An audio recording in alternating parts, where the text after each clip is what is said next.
Previously on the HotnCole podcast. I made the hot dog man quit. You That's are the best. We can go to the past and we can explore, we can make connections, we can do some healing. 3, 2, 1, go. Yeah. Blast off. We're cool. Me and you, Yeah. we're cool.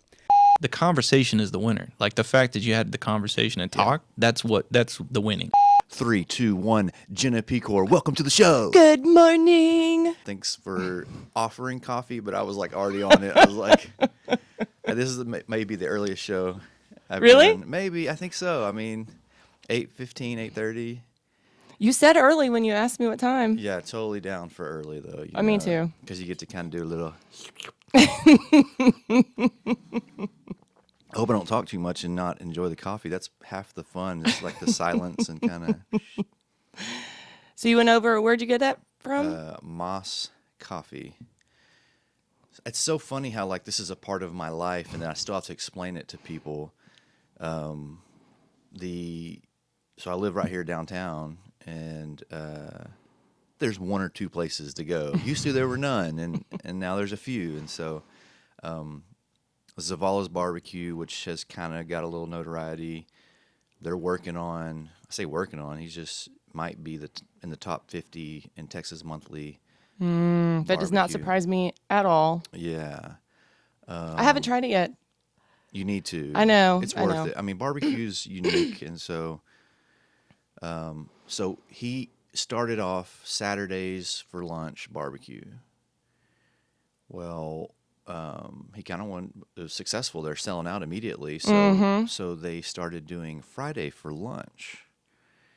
And they did okay then. So then they're like, well, we're here Friday working, so let's do Friday evening. Except Friday evening they do random stuff like Crispitos. They kind of joke like in the high school lunch line, you're getting 2 Crispitos with chili and cheese. Right. And so, okay, I tell you all that because they own the building. Mm-hmm. They're paying on it. They have full-time jobs. But his wife quit her job. Do they really? I didn't realize that. Yeah, but I mean, the guys that run it do other things. This is like a side thing, which is really cool. Mm-hmm. It almost gives them more, like, like it's more like a fun thing, Right. And that's what they want to do. Yeah. So his wife and her good friend, they started Moss, M-A-S, Moss Coffee. Now the Moss came from. When they ran out of barbecue, they just wrote a sign on the front that said "No Moss," like no more in Spanish. That's awesome. So it's Moss Coffee, and they use brisket tacos, brisket breakfast tacos, so brisket, egg, and cheese. Oh, that's awesome. Yeah. Okay, I have a barbecue question for you. Because, I was raised on Edelman's, obviously. And I've noticed that people will always say that whatever they were raised on barbecue-wise is the best barbecue there ever was. So do you feel like Yeah. barbecue has a lot to do with what you eat when you're growing up in your childhood? There's no doubt. I mean, yeah, because, and this is no disrespect to Joe, and Joe knows this, like, barbecue is barbecue. I mean, you can definitely mess it up. Yeah. And then there's also, like, a point where you can't really get much better. Like, you Right. can only smoke it for so much, and every barbecue snobs, which there are plenty, and there's a whole industry on barbecue snobs, will tell you otherwise, and they may agree with you a little bit too. And it's those small differences. Yeah. Our friend Burke Hall, he is not like a barbecue maker in the sense that he'd have a restaurant and serve a bunch of it. Yeah. But however, he would go and win competitions. Ah. The one bite competition where the guy gets 1 or 2 bites of the brisket or rib or whatever he is making. So it's a different kind of scenario. But yeah, for real, barbecue, that's part of what Joe and CJ are able to do. They're trying to create a fun thing to go do, not just stand in line and eat barbecue. Right. They're trying to make it a little bit more entertaining. I think when you become an adult, when you've eaten, and this is true, like for anything that I like the start. when you of that. become an adult, you realize either that you were raised on really, really good barbecue or really, really bad barbecue. Sure. And so I realized when I was raised, like when I started eating other types of barbecue, I was like, man, Edelman's has some really good barbecue or has Yeah. really lean barbecue. I didn't realize barbecue could be so Fatty fatty, and lean. and Yeah. like, and people like it that way. And so it's kind of interesting. A good barbecue joint often asks when you order the brisket, Mm-hmm. fatty or lean, and they'll just pick which side of the Now, brisket. keep in mind, when I say I was raised on Edelman's, it wasn't that I was raised on Edelman's going to the restaurant, which I did, or the store at the Yeah. time, which I did. Clarice. I was raised on it at like choir banquets and Yeah. like everything I did in school. So I just got what I got. That's interesting, that the dynamic there. Like, he can make barbecue all day long, but he made his money catering, Oh, gosh, yes. taking it to the Yes. events. Yeah. That's funny. I didn't think barbecue was going to be the opening topic today, but Nope. me neither. If you start going, I prepared nothing for today. Yeah, well, I don't even. we're both talkers. That's exactly right. I knew when you asked me, I was like, all right, we'll just talk about what we talk about. This will be easy. Have you been busy? Have you been staying busy? I know, Yes. like, the market itself. Jen and I are both realtors. She's far more experienced and better realtor than I am. However, we're both realtors. The market, I've noticed, like, there's less houses on the market. I Yes. think a month or so ago, our entire office had like 0 Mm-hmm. home listings. I don't know how long that lasted. I didn't keep checking it, but Yeah. it was like, and it got buyer clients, but just interesting how Yeah. what I look at is very experienced and with real estate agents with a lot of clients, including our broker herself, had no listings for, I don't know how long that was, but Yeah, it's I've got clients of mine right now that are waiting till after the first of the year either to list or to buy. And a lot of that has to do with the lack of inventory. And first of all, it's the fall, which is always going into winter is always one of the slower times of the year. Election years are always a slow time. oh, okay. So, and then people not knowing, like, also we're in COVID. So there's a lot of uncertainty in a lot of different ways. I've still remained busy. But we would look, and the houses are, when you have low inventory with high demand, I mean, these houses are going for so much more than what they're asking for them. And so clients of mine are like, can we just like wait? You think it's a bad idea to wait? And I was like, no, not at all, because the spring is always selling season. I think a lot of people have waited Yeah. during all this COVID uncertainty. I think a lot of people are going to start to downsize. I think a lot of people are going to start multi-generational living. Sure. I really think that's going to be It's a already- big, yeah, it is. But it's not going to be so much of a, I'm doing this because I have to. 'Cause I It's have going to to. be, we're going to do it because we choose to, and because we can rely on 4 people's incomes as opposed to just Yeah. 2. And, if somebody loses their job or whatever. But I think that's going to start to accelerate. So, but the hard part is a lot of people are moving to Texas, and a lot of Yeah. people are moving to Dallas Fort Worth, and a lot of companies are moving here. So it's interesting. It'll be tough for us to see any type of break in the market. I mean, even if the economy just like busts and it's like horrible times, people are still moving here. They and are. Housing is still going to be Yep. demanded. Yep. Last 2 homes I sold, there were 3 signatures. It was like mother, father, daughter, or husband, Really? husband, wife, mother. I mean, 3. I understand 2, but I feel like 3 was kind of rare. But then I saw it twice in a row. Are they all moving in together, or is it just co-signers? Or I felt like they were moving together, but I guess I didn't confirm that. well, that's a really good observation. It It's goes a to what I'm talking about. exact Yeah. example of what you're saying. Yeah. That's definitely in. I got a video clip I made. I said I'm not Mr. Latino, but I think that's definitely culturally a Hispanic thing more than it has been before, or at least what I've witnessed here. It's a in Grand non-American Prairie. thing. Maybe. I really feel like other countries, it is the way that you live. You mean- Everybody know, like in a lot of other cultures, the family helps do a lot of things together. Like, Yeah. and it's only in America that we've decided that We as gotta soon be as we so turn independent. 18, we need to leave. And but for me, like, I mean, I moved in with my parents in May. My lease Yeah. was up, And Yeah. they were like, and at that time I didn't know what the kids were going to do with school. I didn't know how much this was going to be restricted. Avery and I were lonely. Yeah. My parents were lonely. Perfect. And they were like, why don't you just move in here? I've got 2 retired teachers. If she had to go back to school online, I'm like, great. That shouldn't be like I'm moving with my parents, or Right. yeah, you shouldn't hesitate to like think, oh, I don't want to tell somebody. Like that should be just a thing that Right. you do because it's beneficial to all parties Yes, involved. it is. And probably society as well, yeah, right? Like, yeah, for sure. like not just. I mean, my parents moved when I was 16 or 17 to Weatherford, and so I've always kind of almost had the attitude like, yeah, I've been on my own. I was kind of forced into it. And I wonder if they would have stayed. Hey, I'm unmarried. I could still be at home, live in the garage. I mean, Right. that's very possible. Right. I'm all about the saving the dollars. That's not a reflection of your success in life, right? No. It's a smart decision that makes sense.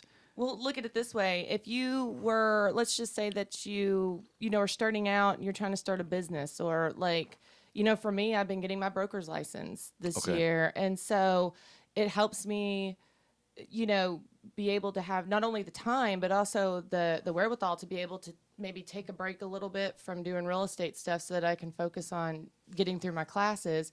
I couldn't do that if I was living by myself. I wouldn't be able to do that. So I think there's a lot of benefits from it. I really do. Are you still at home? I mean, at home. Are At you my still parents? home? Yeah. Yeah. How often does mom make dinner?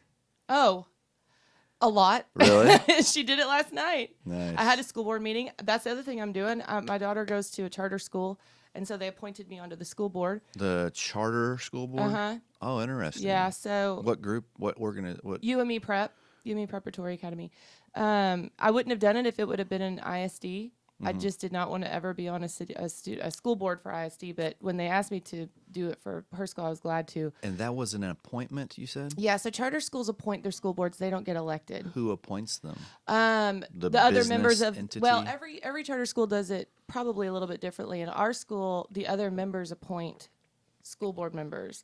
So you raise up a nomination, people that you think might be good. Yeah. You asked if they're interested, and Yeah. then if they want to do it, then you can kind of vote. And Is it specific to that school, or do they have multiple, like in the city or area? so we have 2 campuses. So technically, that's our district. So Yeah. we're the school board for our entire district for the 2 schools Wow. that we But have. then your district's not Grand Prairie. It's No. it's a particular We're not a area. taxing entity. We don't determine any type of tax rates. Yeah. That's one of the differences. And also, we're not elected. We're appointed. That's a difference.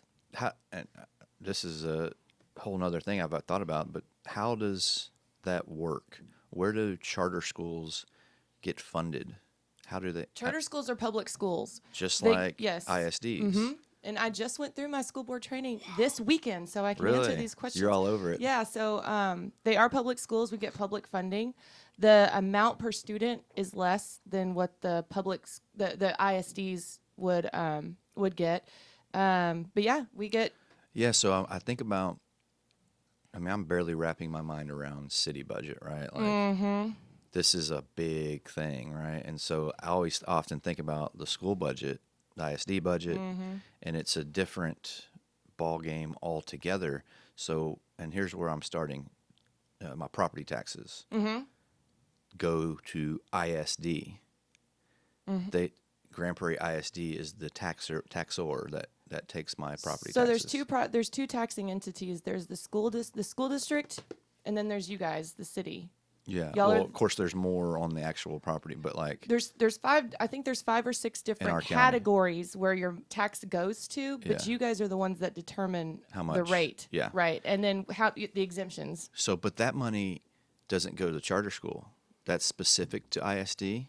No. So when from what I understand now, if I'm speaking out of turn, people comment on the podcast, but I'm not a doctor. from what I understand, it goes to the state. Okay. That's what I thought too. Yeah. Yeah. And so, and there's also federal funding that comes in and all that stuff. And I'm not sure how it's all divided out, but Grand Prairie ISD, any of the ISDs determine how much they're going to tax their city. And then And I don't know how much of that specific tax dollars from that specific ISD go to that ISD, Yeah. which might be why they get more per student than a charter school might. Yeah. But I do know that some of it goes to the state as well, because there are Grand Prairie students that live in Grand Prairie but don't go to Grand Prairie ISD schools. Their money follows them to wherever school they go to. Yeah. So but the tax rates and all that is determined mostly by the school board. The school board is the one that determines the largest percentage of your tax dollars. Absolutely. Now, are you Which is aware? why everyone needs to vote in your local elections. Absolutely. It directly affects your house payment. That's all your mortgage. Your escrow account is your taxes and your insurance, and your taxes are directly affected by your Yeah. local municipalities. I got a couple things on that. So, one, the quick question is, and we could get into that, but are you aware of other sources of income for your charter school? So you can get funding from several different places. Several, yeah. So we're a nonprofit. We're a nonprofit entity. That's how schools are, and charters are set up the same way. So we can fundraise, and some charters do a lot of fundraising. Charter schools really do well to go. What the benefit of charter schools is they usually go into, not always, but they can go into some of the disadvantaged, neighborhoods of a city where maybe the ISD isn't putting a lot of money into that Wow. school, and they can create a school there that helps those students get better test scores, but in turn it also makes that other school that's also there increase because of Yeah. competition, Wow. right? So nonprofits, what they might do, like if you have a large district like an Uplift Academy or something like that, they'll fundraise and put the money into the schools that really need that money. But there's also federal funds that come from grants, Yeah, federal. And that's the same thing for any public school. Real quick on the federal funds, Adams Middle School, where I went, just in the last 4 or 5 years, I don't know if this was a peak or had been this way or it just got that way, but apparently it was just like really rough. I mean, just no one cared about anything. The parents, and I don't want to take about from any kid who has a parent there who cares or doesn't care, but it was just a tough time. Well, they got this principal, Dalwart Johnson. I think he's Doc, and he wrote a federal grant. Yes, he did. They had like a $2 or $3 million science computer technology facility there. That's Yes. like now built and attached to it 3D printers. These kids are making video games. They're learning how controllers work. Like that, these controllers hooked up. They hooked them up to different things. Like they could hook it up to a bobblehead, and when you hit the T there, the guy jumps. When you hit anyway, just bring it. You can link it up to whatever you want to link it up to. Absolutely. But the idea is being a controller. And I'm sitting there going, "This is the worst school in the district. What's going on here?" You know what I mean? Like, So the way that Grand Prairie ISD works, and I think is really innovative, is, they started, Grand Prairie ISD even partners with a charter school within their district. That is the one Yeah. that is over at Lee. And Uh, so, what is it now? my former principal at Austin Elementary, who taught for 40 years, taught in admin for 40 years, Robert Delmas Morton. No, Delmas Morton. I had Robert Lee. So Delmas Morton, long-time educator. Oh, that's what they named him after? Yeah, Oh, Delmas that's Morton. cool. So it's Morton, which Morton. Morton I think seems very. Sometimes you have a name to a school and you're like, that seems awfully weird. Yeah. But Morton does seem, the name Morton Middle School Yeah. does kind of seem middle. Yeah, yeah. Yeah. So that's cool. So That's over at Morton. over at Morton. Yeah, they've got a charter school within that elementary school. And so Yeah, okay. It's so, a partnership. But the way that Grand Prairie does it, that I think has always been really innovative of them, is ISDs have always thought very, very singularly. This is how we run things, whatever. One thing that Dr. Hull was really, really good about was the innovation of how can we make our schools more competitive for those students that go there. And so when you see all these academies pop up, that is usually parents that are saying, hey, we have a lot of international students at this school. Let's make this an international academy. Or we have a lot of students here that really love fine arts. Let's make this a fine arts academy. So she started really, the parents really are the ones that are pushing for that. And then when you get an administrator like the one at Adams that is looking out for things like, hey, you know what? I have a lot of students that might play video games or are really interested in this all the thing, and there's no place for them to go. Well, there's this federal grant. So then, I mean, and I would encourage any listener out there, visit some of these campuses, set up a time, because there are amazing things at some of these campuses. Yeah. I mean, it's astonishing. I admire that. I think that's educating to the kid, right? Like you Yep. said, a bunch of these kids playing video games. Well, how can we make that a thing? Let's build it with federal money, not our own money. Build a $2 million lab that teaches kids about video games. Yep. And of course, I don't always suggest that route, but I mean, people make careers out of playing video games. Oh my gosh! And South Kern Prairie has a really good place for that too. They do a they? lot of animation, and they've got really, really expensive computers that do a lot of this graphic design and Really, really, really, expensively. really expensive. I have a very extensive vocabulary. Really, I do. It's really cool vocabulary. I do that all the time. I was just giving you a hard time. That's part of the fun. Of course, It's like really funny. it's just really funny. So, okay, thank you for that. And I wanted to, I had to write it down to make sure I didn't forget. So we talked about voting your local election. This was Yes. such an interesting year because of COVID. So 3 of our councilmen were up, and from January to February is the time to decide if you were going to run. This was a year ago, almost a year ago. Okay. Grand Prairie, the city, is in a good place, and people are generally happy with the things, and no one ran against those 3 individuals, councilmen. So forgive me if I'm wrong, Georgia, Clemson, Mike Del Bosque, and Jeff Copeland. So the filing deadline's in like mid-February. I don't know, something like that. COVID hits March. May election, it's canceled. Well, our 3 councilmen are considered reelected, right?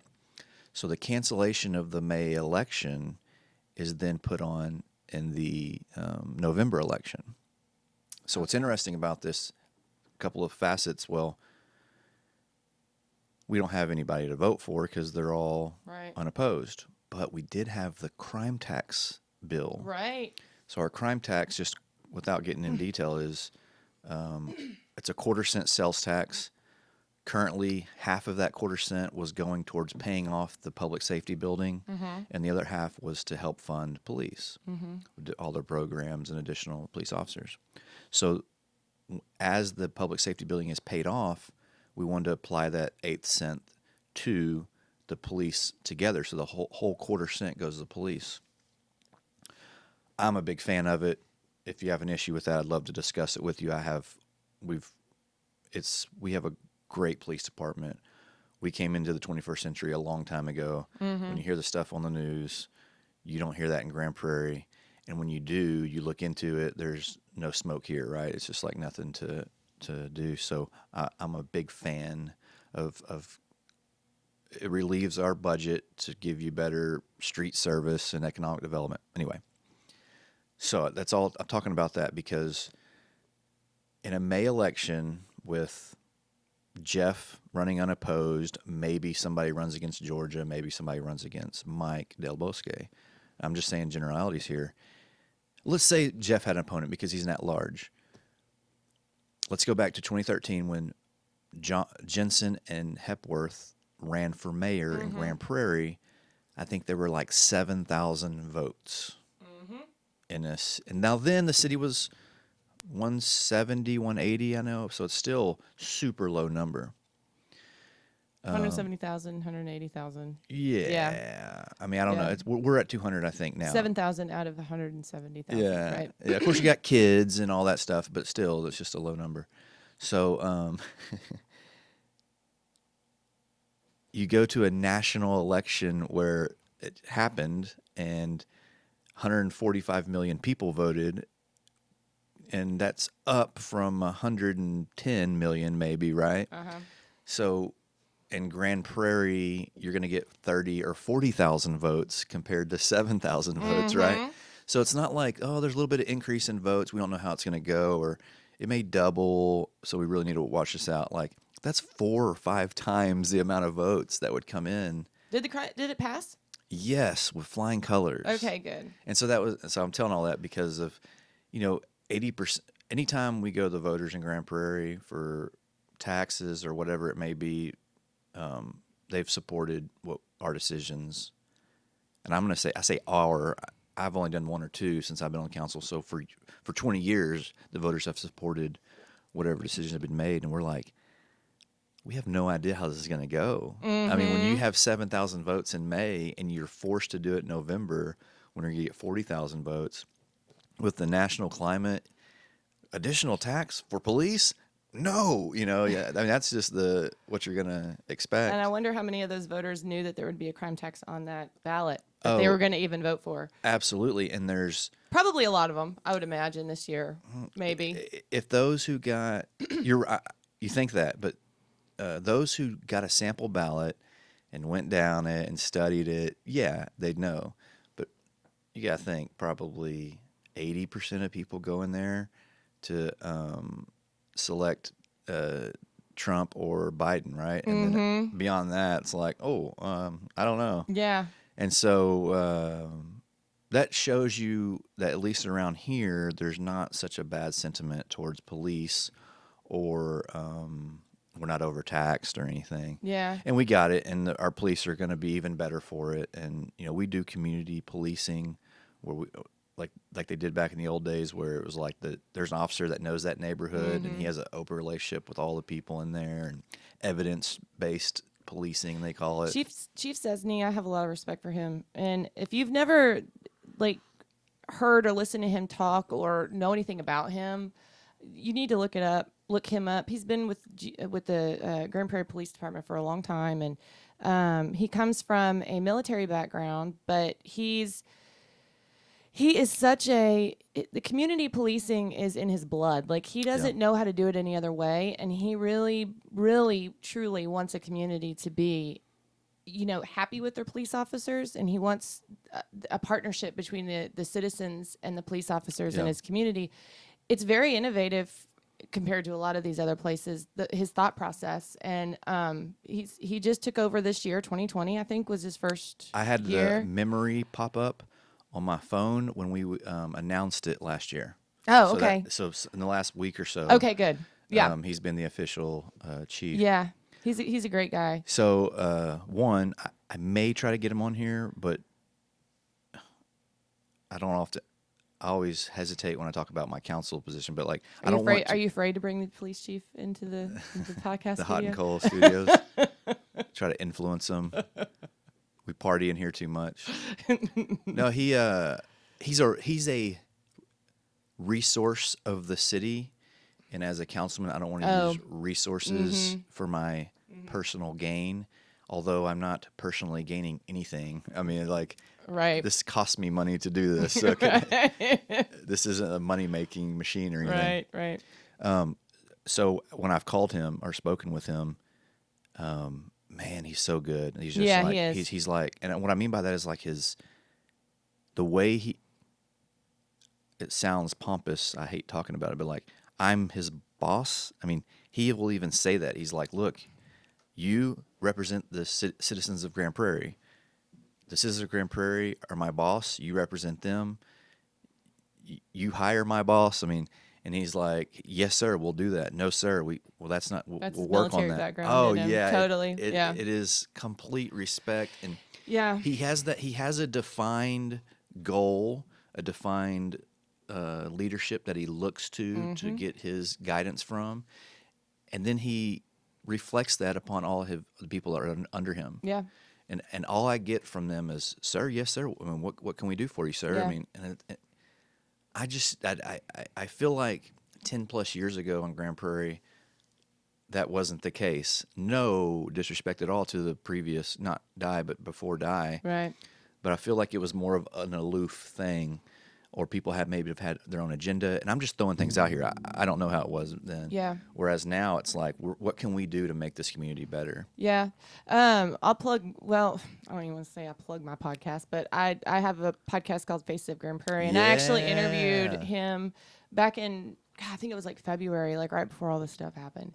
And just, yeah, listen to that. He talks a lot about like, because he was in the military, but he was a police officer for the military at a base in the United States. So he, MP. yeah, he had a lot of experience with policing military Oh gosh. families. Yeah. So he came from, and he talks about it. He goes, "There's a lot of domestic violence. There was a lot of things like that on our bases," and so the way he approaches things is different. The way that he, so he has a different idea, a different mindset from a lot of places. And he really, he even said in the interview, which I thought was really interesting, he's like, please don't tell your children like you'll call the police on them if they don't turn their homework in or something. Oh, like yeah. we really want to make sure that your kids trust us. And, Yeah. So I really like his attitude. He's a dad himself, and so I have a lot of respect for him. But going back to the local election, and I'm such an advocate for knowing your local elected officials and for voting in your local elections. I just want to say, like, the hard part about what's going on in the country right now is, and social media being as widespread as it is, I think people are very overwhelmed. They don't know what they can do. Oh my gosh. They don't know what to do. It's like you see all this stuff going on, and then you see this stuff happening in Portland. You see this stuff happening in Atlanta. Those are not even anywhere near us, nor do they have anything really to do with us here. Thousands, plural, thousands of miles away. Thousands of miles away. And we see that all the time. And then it's like you're in this election where you're one of 72 million votes for one person, or 72 million for the other. And then I ask myself, like, how much does the presidential who's in the presidential seat affect my life every day? Yeah. Your local elected officials affect your life every day. They determine your tax rate, which directly affects your home payment for your house. Yeah. They're the ones you call when you have a pothole in front of your house. They're the ones that you call when the trash doesn't get picked up on time. And, we have The things police. like that. You're the one the police. EMT. EMT, everything. All of Grand Prairie is EMT. All of our firefighters are EMT certified. When you call 911, the firemen show up. The guys they're there to put the fire out or save your life from a heart attack. Mm-hmm. I don't know how much he talks about it, but I don't care talking about it. I hope he doesn't get mad at me. But our city manager had a freaking heart attack. I don't know if it was public news or not. So I'm gonna get hopefully somebody yell at me. But look, You can always edit it out. we have Tom Hart is the biggest blessing to Grand Prairie. Now, I think that includes the elected officials who supported him, but he's a city manager. He's paid well, but his culture that he's brought is why we're talking about all these things and how good everything is right now in Grand Prairie. Anyway, he has a heart attack. Our fire chief was there in the building. Wow. So he comes up, then the ambulances arrive. We have this particular award that when you consistently, I'm going to screw up the numbers, but from phone call to stent, right? Phone call, we're having a heart attack, arrival, care, transportation, surgery, you have a stent in place, you're good. When you do that, it's like when you do that in under 90 minutes, Wow. consistently, you have this like top tier rating, and Grand Prairie's gotten that for like 5 years in a row. Wow. So our city manager, who's the coolest, greatest dude, I mean, I love him to death. He has a heart attack, and within 90 minutes, he's got a stent in his heart recovering. Jeez. I mean, it's just insane. And Yeah. we do that, unfortunately, we do that often in the city of Grand Prairie. Hey, and other cities do it too. But right here in Grand Prairie, we're able to do that. But yeah, I mean, your school district officials are the ones that are making your decisions about virtual school. Oof, They're the ones that are man. making. I mean, I can't say it enough that your local officials affect your life way more than any other officials do, and so being involved and knowing them and understanding that, in my opinion, would give people a lot more sense of control and a lot more sense of understanding what they can do to make a difference and affect change. And so I highly encourage everybody that's listening to do that. So I have a lack of. I have applicants, but I have a lack of multiple applicants for my boards. Thank you for bringing that up. Your commissions and your boards. And yeah. so I think so. I say that because when things are good, there's no reason to get involved. There's no reason to go and get on the board or know who your guy is. People think. Right. People think there's no reason to get involved. Right. So when nothing goes wrong, they don't want to. They're like, oh, okay, everything's fine. Nobody needs me, which couldn't be further from the truth. And let's go. I'll take even further back. Is like the reason the presidential deal is so big. They spend billions of dollars getting their name and information in front of you, whereas Knucklehead Cole can't spend a lot of money to advertise to. I think there was like 30,000 registered voters in my district, and there was like 600 or 700 that voted. Right, so I can't touch 30,000 people. I mean, I can't do it. There's no way. Jeff Copeland talks about this on my interview. Again, I don't want to. I don't come on here to plug my podcast. No, but please do. Jeff was one of my first. So Jeff is the at-large Faces councilman. of Grand Prairie Faces with of Jenna Grand Pecor, Prairie and with it's me. awesome. I love it. So Thank thanks you. for doing it. And so Jeff talks about that. He's at large, which means, at large is when you run, you're in the entire city is your constituent. Yeah, you right? don't have a single member Right. district. It's So 170,000, 180,000 people population. I don't know how many registered voters we have, but it's much more expensive to run for at large than it would be to run for a Much. district. And so, but even on a local level, we're talking thousands of dollars. It's not cheap. Those No. signs that you see that everybody destroys thinking it's funny, they're not cheap. And, social media campaigns aren't cheap. So that, and I hate that it's expensive because I think a lot of people don't run because they don't have the funds or they don't know how to raise the funds. But, again, you're right. To even be in the state level, you have to raise a ton of money. But federal level, it's insanity how much money you have to raise. So when people say, why don't we have more people running? Well, there's a reason. It's expensive, number one. Yeah. And number two, you kind of have to be a federal level elected official. You kind of have to be a little bit loose in the head, a little bit, to put your life out there for the world to see, to get as much back as they do. But elected officials, God, it's just people can make such a difference in their local communities. And I was talking about this the other day. I'm curious your opinion on it. A lack of local news is really becoming in the forefront of a lot of people's brains right now. The federal government, the Congress right now is talking a lot about funding some more local news stations from a nonprofit perspective. And the lack of local news has really hurt a lot of people. It hurts us to not have that. I'm curious what your take on local news is. Okay, so I think that our unique local news guy has calmed down and he's doing more news than what he was doing before is attacking. Okay. And I guess let me rephrase. If you don't mind, Yeah, go ahead. Go ahead. No, go ahead. I mean more like a formal local newspaper, news source that has journalists, that has that talks about a wide variety of things, that goes to city council meetings, that goes to school board meetings. So that's kind of Yeah, and so thank you for clarifying. And so that our particular news source that claims to be GP News, is GP News. I think currently it's the news is being reported at least the way he wants to. However, his method,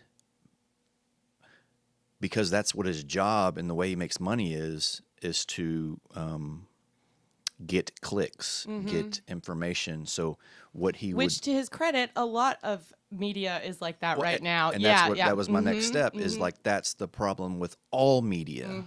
So I preface all that, say all that to give a real shout out to my boy Charles Luckert, who's a former Dallas Morning News employee. I don't know what he did there, but he is a news reporter.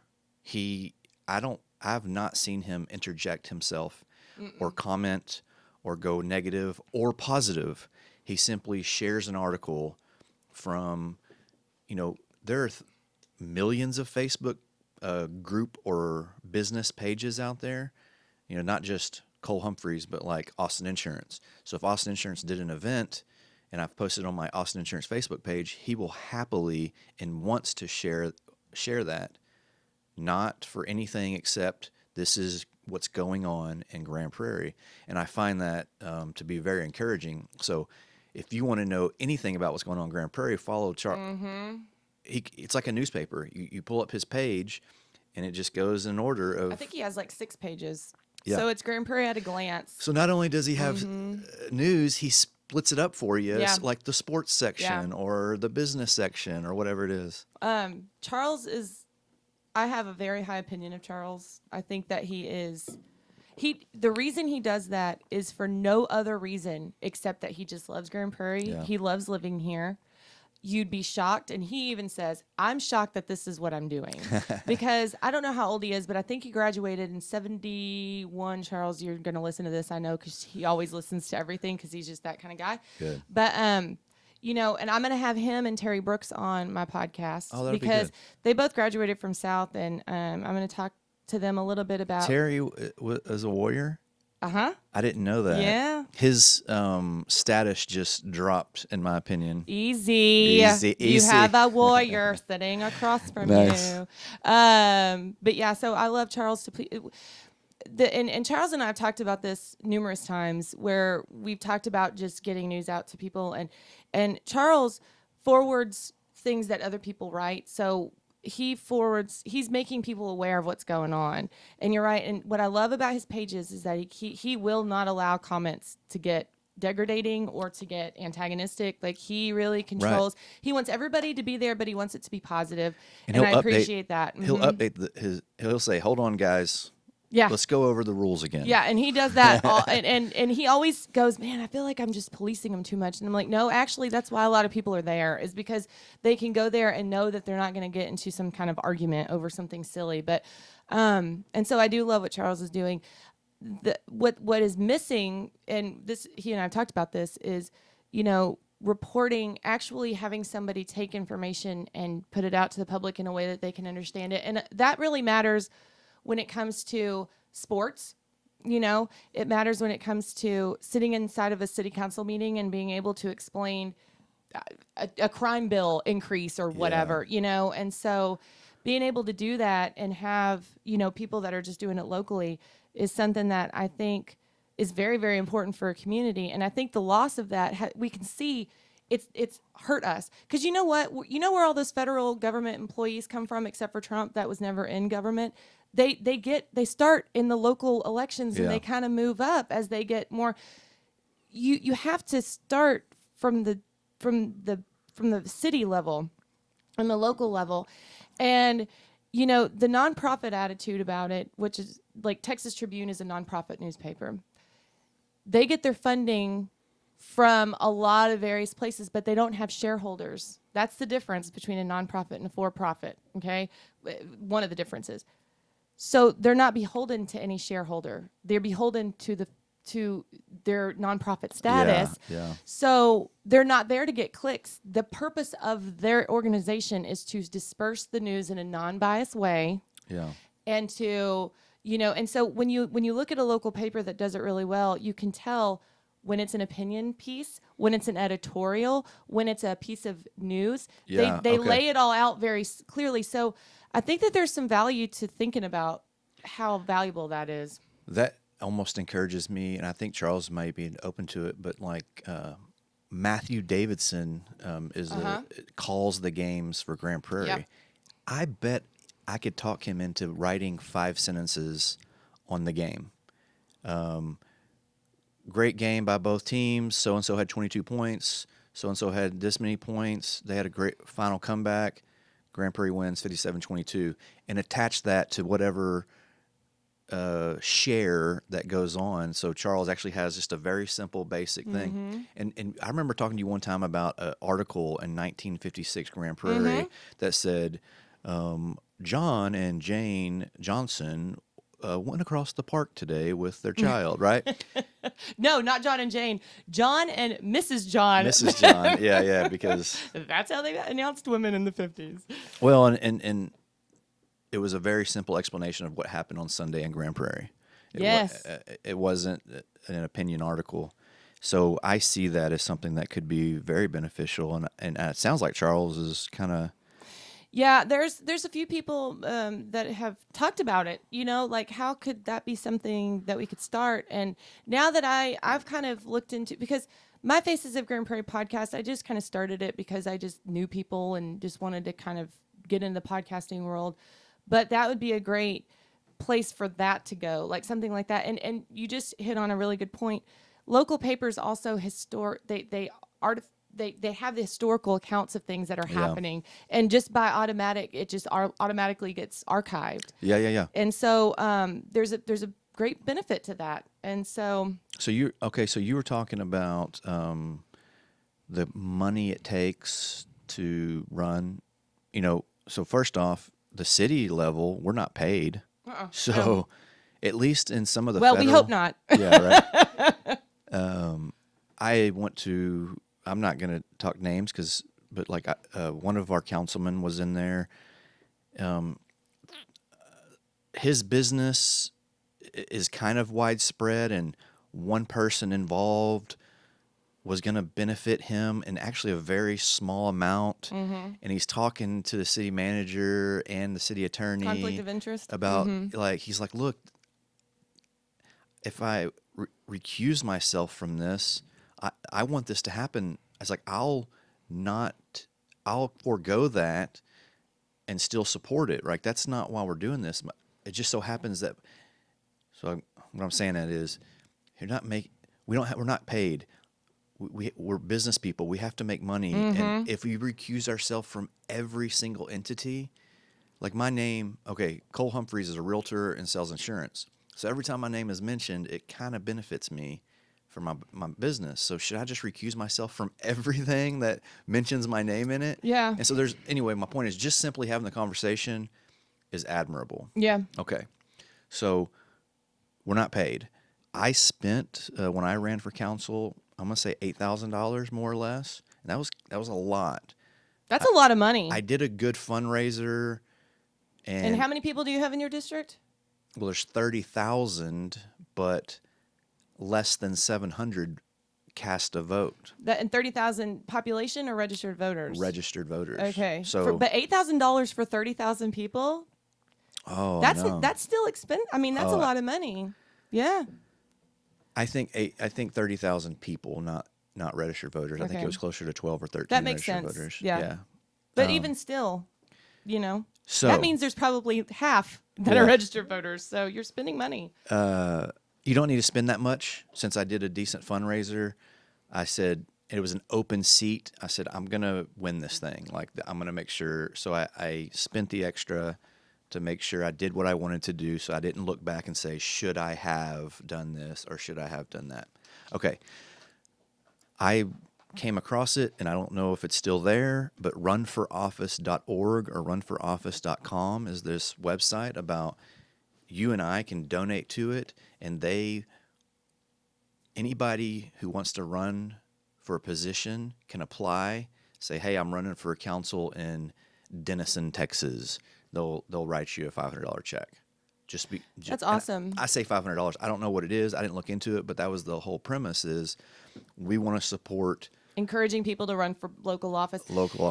Because that's another thing that starts to happen. And, going back to, I'll say, you have a piece of paper. That's such a great idea to write notes as we're talking to make sure I remember. So, so going back to what you're talking about is a conflict of interest between I'm a voting member of an organization, and I could potentially benefit personally from the vote of what I'm voting for. And as a school board member, even appointee for a charter school, I still have to sign a conflict of interest form. As an example, I'm a real estate agent. If like, let's say that we wanted to buy another building and I'm a real estate agent, I can't have anything to do with buying that building. And if I do, then I can't vote on buying that building because I would be influencing my own personal situation. Yeah. The fact that he even has those conversations on his own shows that he cares and that he has integrity and that he's going to make sure that he's not doing anything he's not supposed to do. But the benefit of having a local news station is when you don't have the people that have integrity that are going to do it and then hide everything. Yeah. So having a local journalist that can make sure to keep people accountable is very important. Yeah. Luckily, we have somebody, we have city council members that think about those things ahead of time, and that's great. And I always say with real estate agents that just start to come out and they're like, I'm afraid I'm going to get sued. Everything I say is wrong. I said, the fact that you're even worried about it is a good step in the Half right the battle. direction. Right, exactly.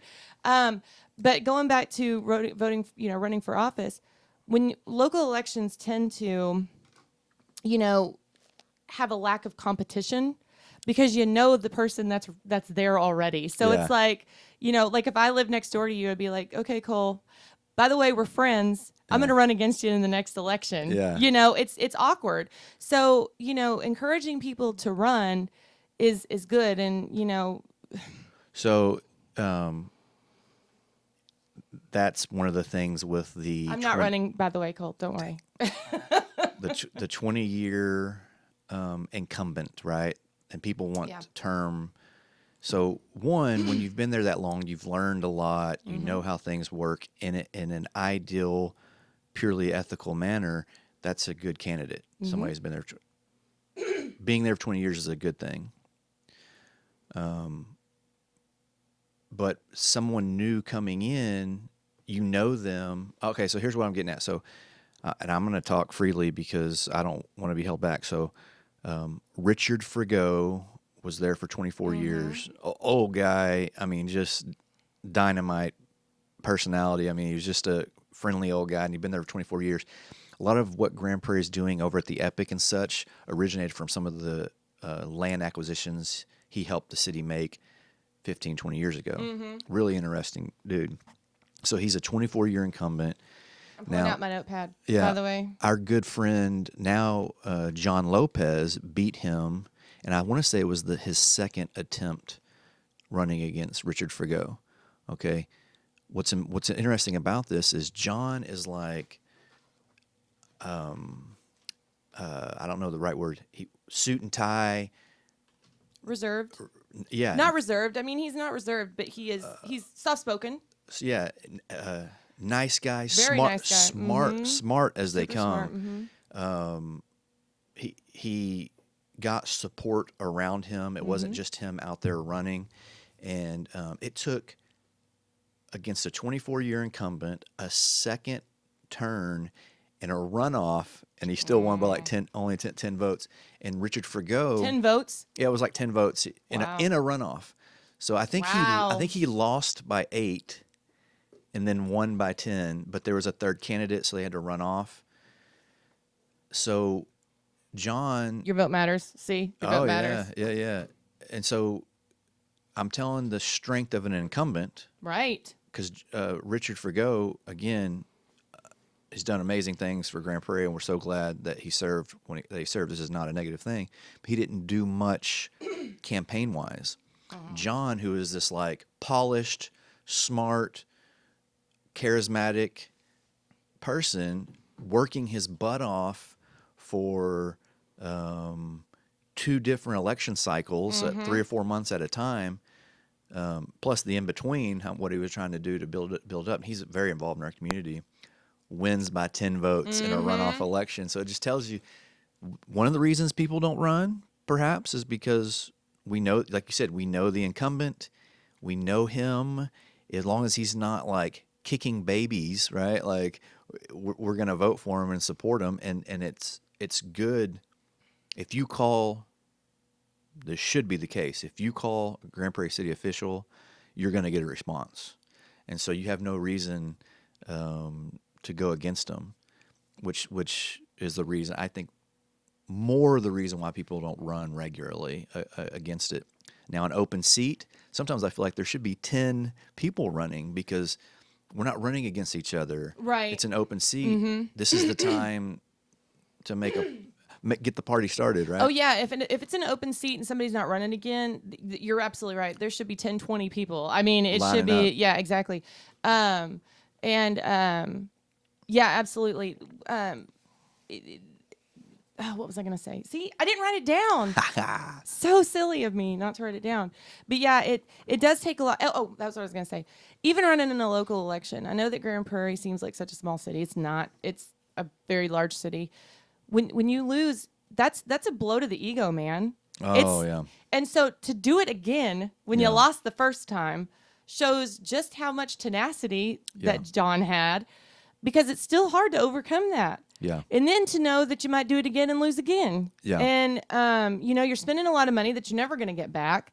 And you're doing it just because you feel like it's the right thing to do. And you're going to pay your civil, you're going to do your civil duty. And so, an incumbency, when you have really long, tenured incumbents that have been there for a really long time, and you have a really good one, that's the good side. When you have a really bad one, that's the bad side. Yep. And so there's things to be said for both ways, I guess. That's absolute truth. And Arlington just did extreme term limits a couple of years ago. So Oh, really? 2 terms, you're out. No ifs, ands, or buts about it. Really? And it's kind of interesting. 6 years?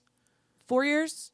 It's 2 3-year terms. 2 3-year terms. Okay. And That's it? Just 6 total? yeah. So I personally don't like that, but I also don't like the 20-year guy.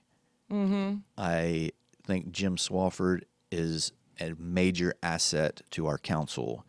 He knows our finances. He's a banker. Grand Prairie is in a good place because of Jim Swafford. There's no ifs, ands, or buts about it. However, I still don't like the 20-year incumbent. Yeah. But I also think that 2 terms, 6 years is nothing.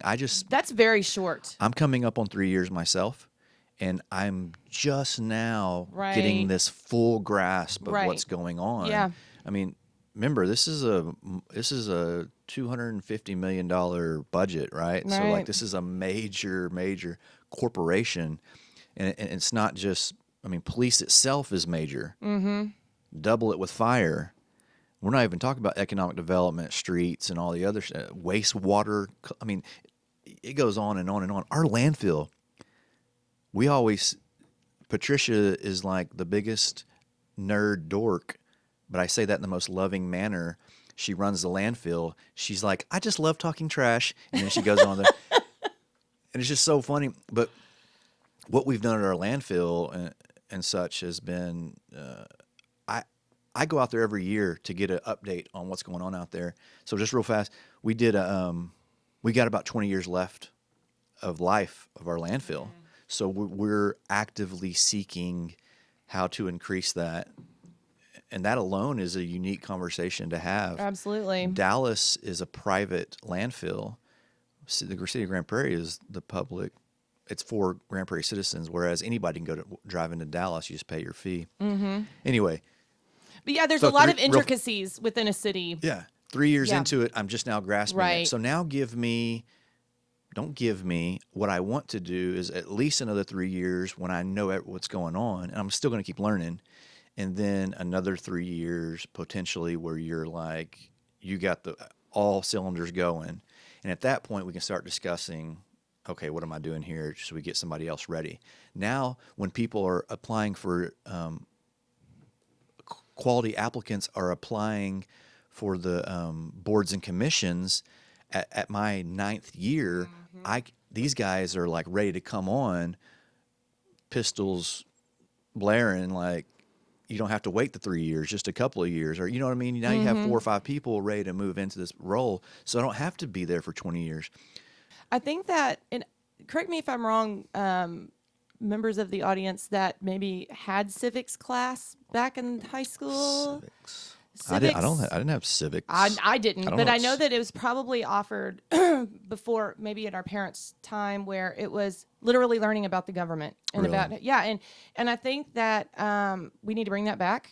And matter of fact, being a school board member myself, one of the things that I would love to do is start a civics group at the school that Avery's at, and introduce them to the process of running for government and how local government works. I would love to see school board members and city council members going into these high schools, Yeah. the young kids, because they need to understand what it is to be.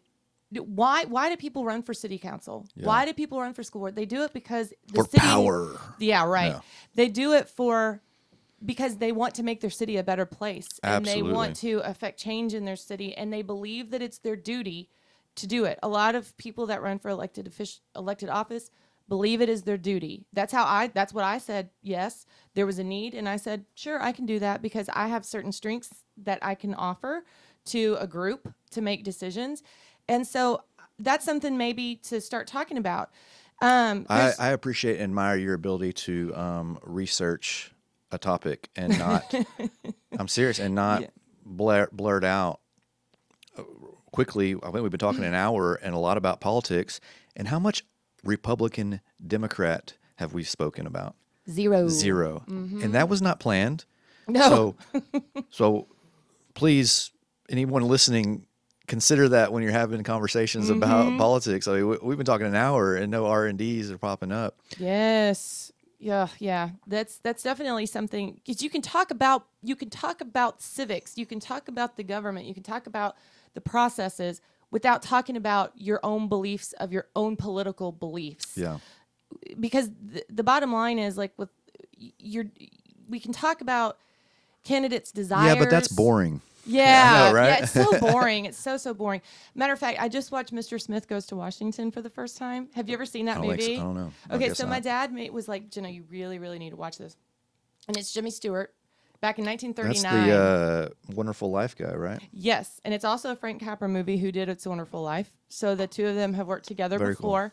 And Frank Capra has a very positive and optimistic view of the world, right? You can tell by those. So Mr. Smith Goes to Washington is about Jimmy Stewart is like a leader of like a boys troop, maybe like a Boy Scout type place in his local town.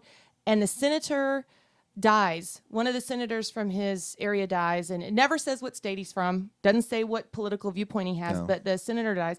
So they decide, this media mogul and this other senator decide that they're going to appoint him to be a senator because they're trying to pass through this really sketchy and corrupt deal for some kind of a dam, like a water dam, that's going to benefit them in some way. Sketchy and corrupt. They're very aloof about the way that they explain they're not specific about the way they explain things. The whole point is that there's these corrupt people that have appointed him thinking he's this dumb yokel that's not going to really question anything. But he's actually this wide-eyed patriot that loves the United States, and his dad loved government, and he just knows everything about it. And he gets up into being a senator, and he wants to pass this bill thinking it's just the easiest thing in the whole wide world. And he realizes how hard it actually is just to pass this bill. It's such a great movie. Like, and what's astonishing is that back in 1939, they were still talking about media being corrupt. They were still talking about corrupt politicians. They were still talking. So nothing's really changed. Yeah, so it's all the same, right? That's why I love history, because it gives me a lot of comfort to know that we're really not in a whole lot of new spaces. Yeah. You know, there are new external things that happen, but at our heart, people are the same. We react to Absolutely. things the same. As And we always have. if you choose to not be fearful and you choose to love your neighbor, suddenly things aren't so bad, right? Right. Like, I love Bob Marley's. People that don't like Bob Marley see him as a pothead, or People don't like Bob Marley. I don't know. I'm just saying, a lot of times it's hey, it's 2020. Forget it. Live for yourself. You will live in vain. Live Right. for others. You will live again. And that is just such a strong thing. Like, absolutely, when you're trying to do things for yourself, it's never enough. You're never going to have enough money. Honestly, when you get a new car, you want another new car. When you buy a nice house, you're usually going to want a bigger house. If I give you $1 million, you're going to spend $1 million. Like, you see what I'm saying? Like, very rarely do people hold on to what they have and appreciate what they have. I say rarely. I'm sure there are plenty of people that do, and maybe a majority of people do. But whenever you don't do that, you're just going to keep consuming and trying to get more. But when you appreciate what you have and you serve others, Yeah. your life is completely filled. And that's a fact, Jack. That is a fact, Jack. Serving others is a very important thing. And even if you're not going to run for city council, even if you're never going to run for school board, go serve at your church, go serve at your school, your child's school, go serve it for a nonprofit organization. Go serve, go help Tammy Chan, go do all these things, because it gives your life purpose and it gives you perspective, and it's really important. My favorite serving at the church, or favorite thing you can do involves church, is security. It's so cool. I was going to because say pickleball. Well, hey, I've been doing pickleball I up know. at my church. You ought to come Monday nights.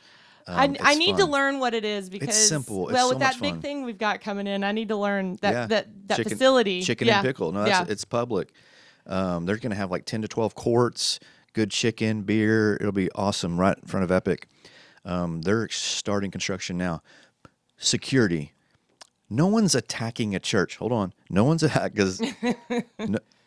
no one's attacking a church.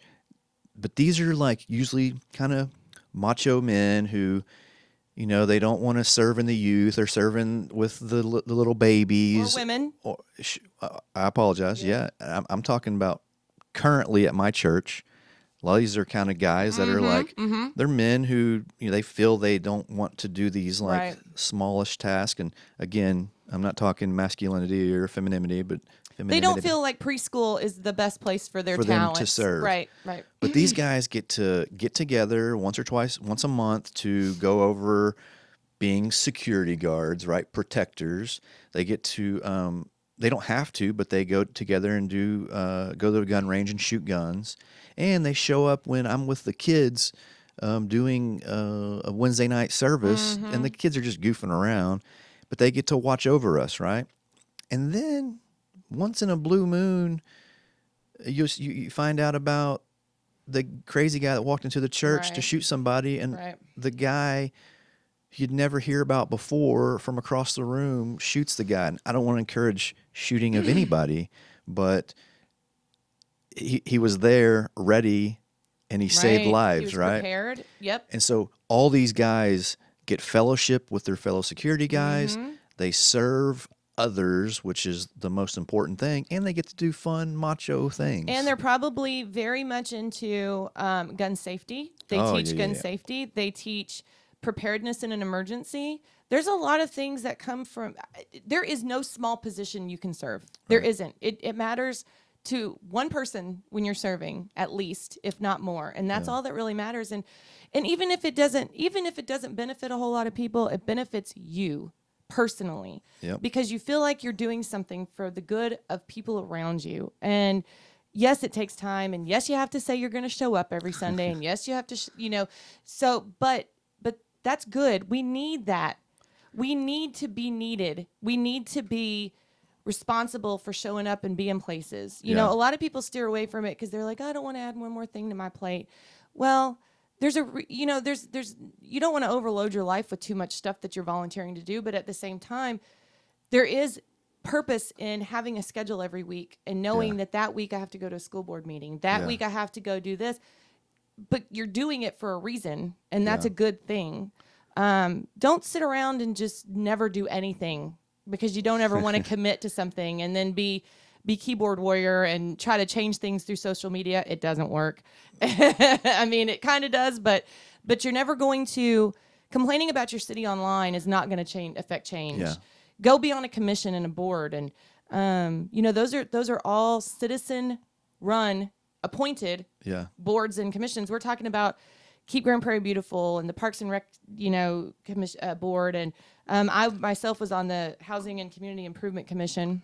Zoning Board of Appeals Zoning and is a Adjustments. huge deal. Yeah, that's a huge part of things. And the Zoning Board of Appeals and Adjustments is what you call quasi-judicial, meaning that's the final word. So it's John not, Lopez told me that. you don't when the ZBA makes a decision, it doesn't then go to council as a recommendation. Like that's the decision. And the example is you're building a home and the maximum height on a home is 20 feet, whatever, and you want to go 22 feet and you have to ask for a variance and we say, no, you can't do it. Well, you can appeal it to this board who is appointed by your council. They're independent dudes. I don't check in on my ZBA board. I let them make the decisions because I know they love Grand Prairie and they want good things for Grand Prairie. So they're independent, and when that decision is made, that's it. I think the people can sue, but even that's not even protected. When I was on the ZBA board, I was sued, or the board was sued, and it was just because we were the entity. Nothing. You're not personally liable for anything. Point is, you're not just some. There are just random boards, but then you have boards that like are actually the final word, and you're making decisions. And let's be honest, there's certain boards through the city that you get a lot more perks. The Parks and Rec board gets to do a lot of fun stuff. They're the ones that go to Grand Prairie, the Prairie Lights, and they get to go to the open of the Epic. And, you're serving on the Housing and Community Improvement Commission. Yeah. I don't get invited to like do all that stuff, but I'm a real estate agent. We funneled money into down payment assistance programs through the federal government. That matters to me. Yeah. So as a realtor, that was a great board for me to be on. It helped me to understand a lot more about my city. I have a good friend who was a nurse, and they live in my district, and I had a opening on health advisory board. So I have a nurse serving in my health advisory board. That's a great person to serve on a health advisory board. Worked out perfect. Yes. And so there's a role, realtors, nurse. I mean, hey, if you're a knucklehead working fast food at McDonald's and you want to serve on a board, I'll put you on a board. You know what I mean? Yeah, for sure. At least right now, until we get overflowing. But I'd actually encourage that over some other positions, just because somebody's willingness to come in and do that. How much time do we have? Well, we're at right about an hour. What do you think? Well, I was going to ask you, because we've been talking about serious stuff. So what shows or media have you been consuming lately? Podcasts, movies, TV shows? Yeah, so thanks for asking, and I appreciate it. I started this podcast because of basically Joe Rogan. I mean, I really like what he's doing, and I don't care how many. I want a lot of listeners, but I'm not doing this for money or for listeners. I'm doing it for me and you to talk. I'm doing so that it we can put on earphones and have a microphone in front of us and act cool cool, act important. It makes me feel important. But hey, man, I did Mr. Holt, who was my 7th grade teacher, and my buddy Phil Alonzo recently, consecutively, and these guys go all the way back to middle school. So I had people that I went to high school with watching this Mr. Holt podcast, and they're just like having these like. Are you talking about Robert yeah, Holt? Yeah, Radar. And then Phil, I say party days, but just like back in the days when we got together, and like there was always up until our mid-20s. I mean, I still talk to him now, but like it was just like a regular thing where these like random links of people, and they're like, "Hey Cole, I just watched episode 37." I'm like, "Are you?" I forgot you might be a consumer of my media. So I absolutely love doing. I mean, this is okay. So I'm watching a lot of Joe Rogan. When I first started watching him, are you watching him on YouTube or are you listening? It's usually YouTube. I think that's the easiest because I can pull up YouTube on my phone and still just do audio. Yeah. So for some reason, I just choose that. You must be a subscriber. A YouTube subscriber. Yeah, I pay YouTube $1.99 I think a month to get the basic. That's how you can listen to just the audio. You can't do that if you're not a subscriber. Because if you turn it off, yes, it'll shut off. Yeah, at $1.99 a month. That's when I first watched, which is popular now on Netflix. Cobra Kai wasn't on Netflix. No, it was not. I watched the first 2 seasons on YouTube. Red is what it was, and actually, that's why I'm able to do that. Cobra Kai was on there, so I signed up at $1.99 a month. So I used to watch Joe Rogan particular guests. So it took a couple weeks, and I'd find somebody I like, and I'd watch it. Now, I mean, every time he releases a guest, I'm watching it. And you know why? He has random guests. He has doctors of different types, not medical doctors of different types of entities. So I'm learning things.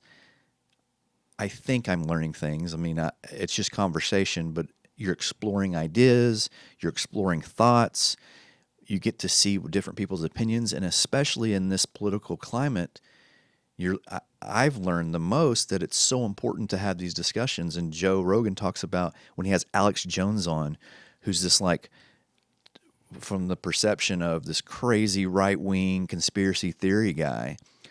Well, when you take a little time and listen to what he's talking about, yes, he has some crazy conspiracy things. But then he starts talking about a few things that's like, wow, that's very true and very happening right now, right? So if it's kind of like if you could take away some of that crazy stuff, and I'm not supporting right-wing, I'm not supporting all of his conspiracy theories. I'm just saying if you listen to the guy, you come across some very interesting things that are going on. Well, and the fact that Joe Rogan, he doesn't have a time limit for his podcast. It's not like you're trying to just fit it all into an hour or something. Yeah. He'll have ones that are 2.5 hours long. Oh, 3+ even. I listened to the Edward Snowden episode. See?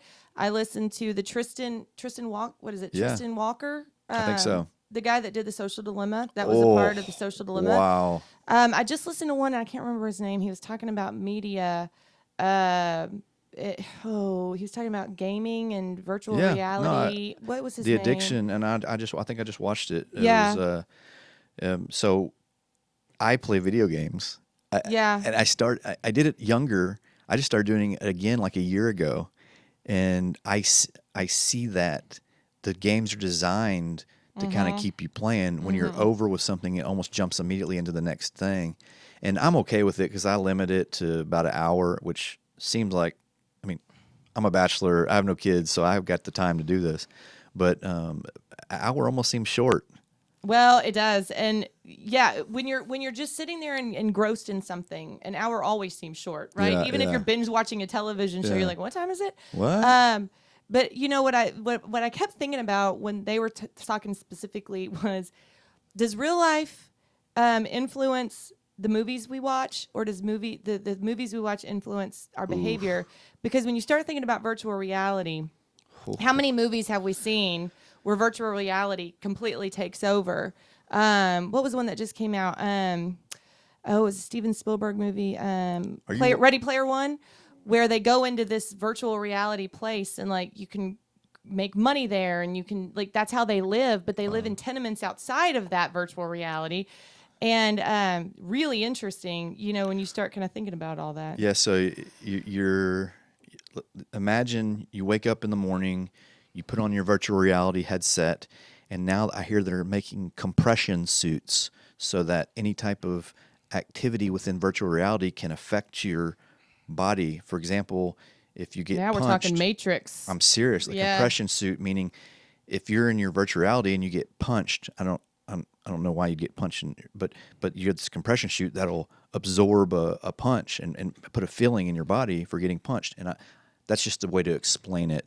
Not that you're doing a virtual reality where you're getting punched. Keeping your punched. blood pumping and making sure you're not becoming... Right. And so now you're living in that world, which is by definition reality, but virtual reality.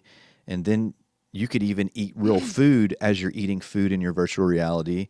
And then next thing you know, it's 8 o'clock at night and you've been on since 8 o'clock in the morning. Well, you can sleep in your virtual reality. So you lay down in your virtual reality, and that is just now your life. So now let's extend that to, are humans even needed? Once we start picking into these certain brains. Easy, Keanu. Hey, that was, you almost see what that was based off of 20 years ago, right?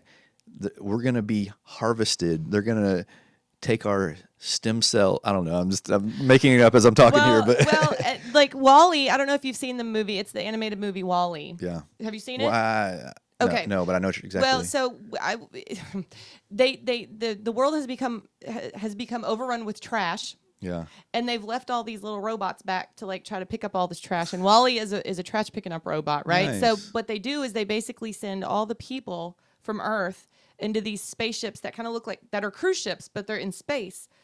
And so as they're cleaning everything up, they're living up in these cruise ships, and they say it's only going to be for like a year. Is that but it ends up being like 20. is it animated? It's animated. Okay. It's really cute. It's Yeah. actually a really cute movie. But on the spaceship or on the cruise ship, they have these chairs where they're floating around and their screens are right in front of them, right? So when they get there, they're skinny, they're fit, Yeah. you know, but then they get on these little things and they bring you everything you need so you can tell it where to take you. You never have to walk. Yikes.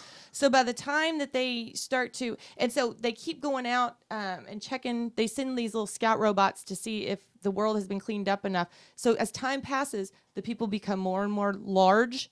They forget that there's other people even on the ship because they're engaging with everyone on their screen. Wow. And so they end up at the very end of the movie, this cruise ship kind of tips and all these people fall out of their chairs and realize, oh my gosh, this place has a pool and there's other people here. They've forgotten everything because they're so engrossed. And it's a super cute movie. But when I watched that 10 years ago when it came out, I was like, this could actually happen.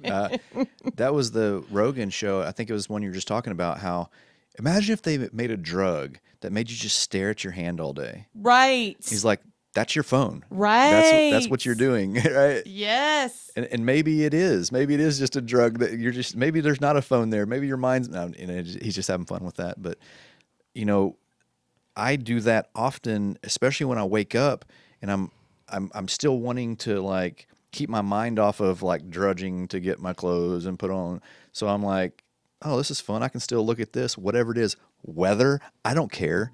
Just to keep my mind off of like the agony of getting up. It's not agony to get up. I'm not, but You mean procrastinating? yeah. Well, that's exactly right. Like it's so nice and comfortable in the bed. Now I Right. got to get out of that comfort level. Right. But what's the first thing you do when you get up? When you wake up, when your eyes open, what's the first thing you do? I definitely go to the phone. Yeah, me too. I mean, and I don't need to do that. It's just so convenient. And they say put your phone on the nightstand across the room, right? That's like the best thing to do. But we've become reliant on the phone as an alarm clock, timekeeper. You can monitor your sleeping. Yeah. Like now they have apps that'll do that. It's crazy. And the thing is we know that it's doing that to us, and yet we still continue. Isn't that the definition of addiction? When we Yeah. know that it's really bad for us, but we do it anyways.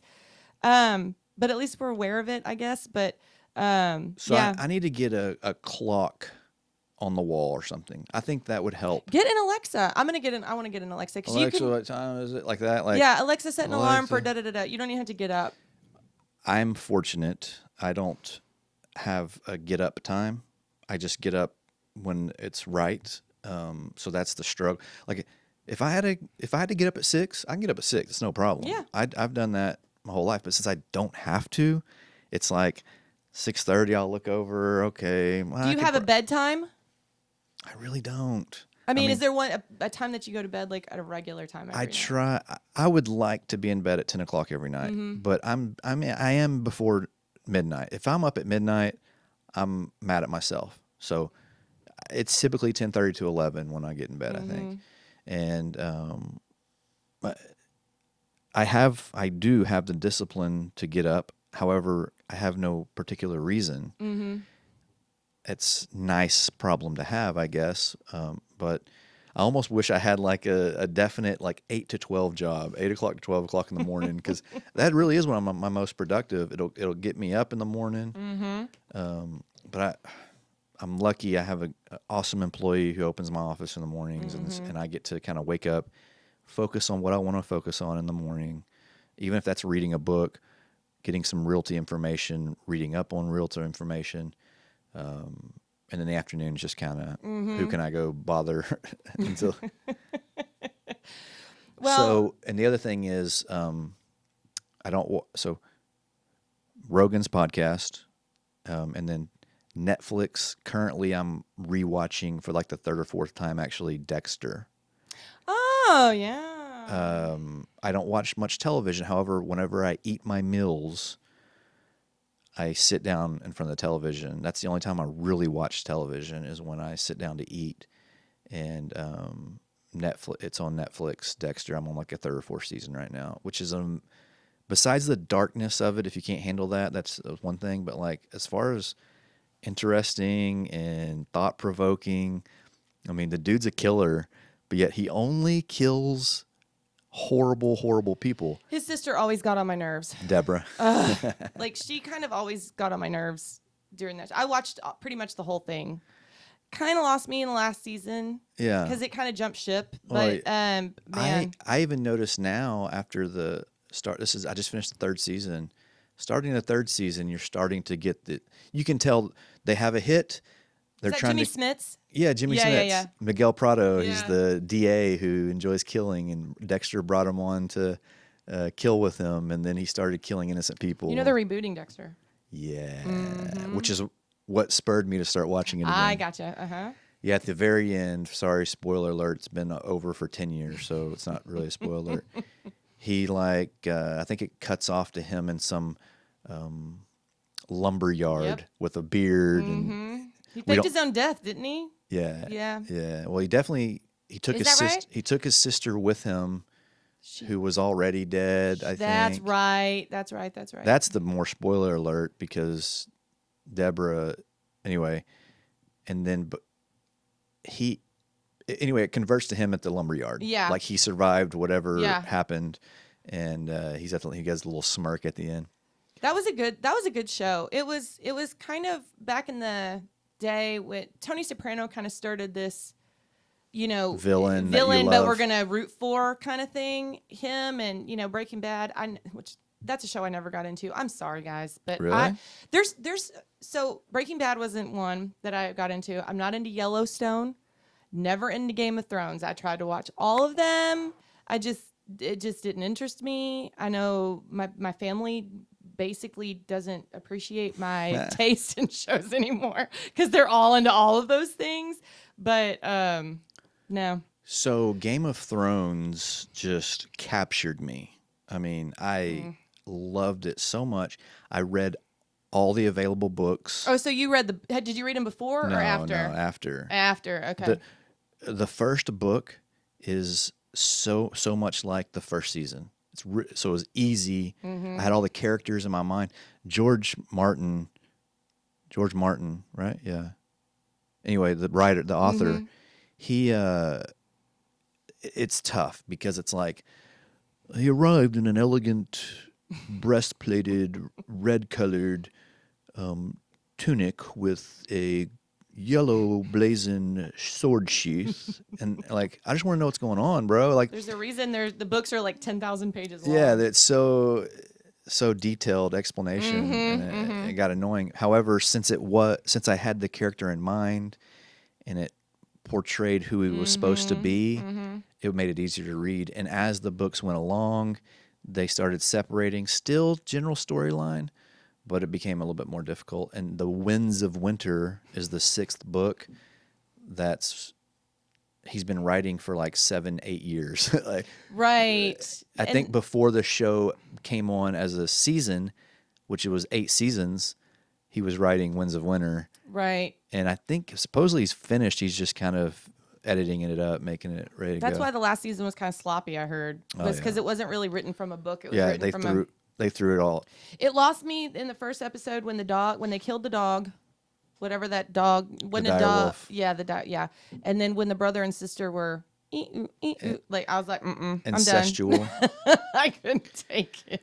Yeah, I get. That was really weird, and the only explanation is like that built those characters Well, to be how like messed up they are and how complicated.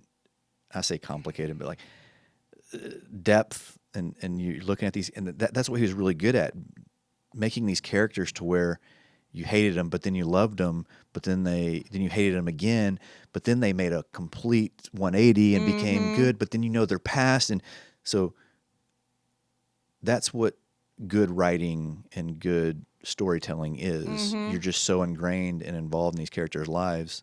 So it's like the whole thing. You don't watch season 8 and judge what Game of Thrones was. Watching the first 7 seasons is what Game of Thrones was. I think that my problem is I can't get past the integrity thing. Like Dexter, I watched it because I kind of thought it was really It's because you're fascinating. wicked and you're like No. partial serial killer yourself. Yeah, is that's that what? yes. No, it's like I can't get past the okay, but what they're doing is wrong. Just because they're likable and charismatic, Yeah. it doesn't make what they're doing any less No. wrong. So, but it's kind of crazy to me how people still can root for them anyway. See, I was never into Sopranos either. I mean, I don't know, but there's a lot of things I love that a lot of people love too. It's not like I'm just, Yeah, and you I know, like, I'm not going to root for it just because it's popular kind of thing. no. And I think as good of friends as we are, and as alike as we are, we still all have different Mm-hmm. Oh, likes yeah, and, for and sure. characteristics, and that's a pretty powerful thing. It's a lesson message. A lesson. Yes. We're for all a little sure. bit different. It's Yeah. okay. Yeah. Yeah. Before that, I did watch Snow. Did you ever see Snow? No. It was an FX show. It was about the growth of crack cocaine Really? in the 80s. It followed this character. The main character was a young black guy that went to a nice private school, but then stayed in his neighborhood, and he had a few cocaine connections, and so he made a couple dollars selling weed. Then he found out about crack, and he's like, oh, we could probably sell this too. Next thing you know, he's buying it from a CIA operative who used the selling of cocaine to fund the war in Nicaragua. So it's like starts getting this very complex like situation. Wow. And there's like 3 or 4 seasons of that. Oh, that's interesting. Yeah. And so I signed up on Hulu to watch Rangers baseball because I hadn't watched baseball in a few years. I didn't watch much Rangers baseball because it was such a weird year. Snow was on the Hulu deal. Oh. And so I started watching it. That's awesome. Really enjoyed that. And I think there's one more season coming out. And you mentioned Cobra Kai. That's coming So out again. there's 3 soon. seasons? No, there's 2. They're making the Okay, so- third, or they're going to be putting that out there. And that'll be on Netflix now. One of the best nostalgic reboots I've ever seen. And a lot of people try to do it, but that one did it really, really well. It's almost like it's in the 80s, It is. but it's not, right? Yes. It's like it feels like 80s, which when Karate Kid was made and it was all based off of, but it's not. It's 2020 and it's not trying to be. That's so crazy how they're able It's to pull that almost off. like that Johnny character time traveled Yeah. into his body from the 80s. Like he's Wow. been stuck there and is experiencing life like as a person in the 80s. I loved how they talked about political correctness. Sorry. I didn't. Political correctness. I loved how they didn't talk about it, but they brought it up as part of his character. Yeah. I love how they brought in the old songs. I loved everything about how they did it. I thought it was really, really cool, and I'm excited. So, growing up, Karate Kid, I love him. I want to kick and punch like he does. And I actually took karate as a kid. I don't know if it was because of that show, but I just think Johnny and then him trying to get with Elizabeth Shue, who played his girlfriend in Who, that by show. the way, I think is going to be on season 3. Oh, really? Well, you know, she was on The Boys. Okay. If you've never seen The Boys, it is insanity. It's on Amazon Prime, and I watched all of that. Now, okay, I say that I don't watch things that are like rooting for the bad guys, but in that show, the superheroes are the bad guys. Yeah. And but Well- anyway, she was on there. She's not on there anymore. So that's what I was getting at is you pull for Johnny and you pull for Danielson and you just love Danielson, and this is like, and the Cobra Kais are the mean guys.